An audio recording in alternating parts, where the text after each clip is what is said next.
নিত্যদিনের রান্নাবান্না থেকে চিংড়ি মাছের একটা ছোট্ট রেসিপি শেয়ার করছি।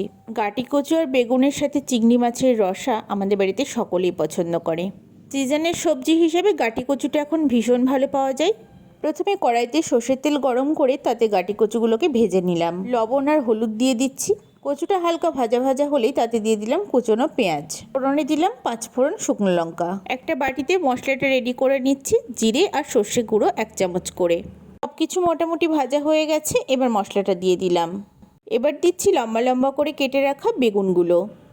বেগুনটাকে আমি মশলার সাথে ভালোভাবে নেড়েচেড়ে মিশিয়ে নেব। ঝালের জন্য দিলাম স্বাদ মতো কাঁচা লঙ্কা বাটা। এবার আমি ভেজে রাখা চিংড়ি মাছগুলোকে দিয়ে দিচ্ছি। সব কিছুকে মশলার সাথে এবার ভালোভাবে কষিয়ে নেব। রান্নাটা ভীষণ সহজ আর চটজলদি হয়েও যায়। আবারও স্বাদ মতো একটু লবণ আর একটু হলুদ দিয়ে দিলাম। মশলা কষানো হয়ে গেছে, এবার দিয়ে দিলাম জল। 10 মিনিটের জন্য ঢাকা দিয়ে গ্যাসটা লো ফ্লেমে রেখে রান্না করে নেব। এতে করে কচুটাও সিদ্ধ হয়ে যাবে, বেগুনটা নরম হয়ে যাবে। এখানে আমি নামিয়ে নিয়েছি। রান্নাটা কমপ্লিট হয়ে গেছে। যারা চিংড়ি মাছ খেতে ভালোবাসে তাদের জন্য একটা ভিন্ন স্বাদের রেসিপি।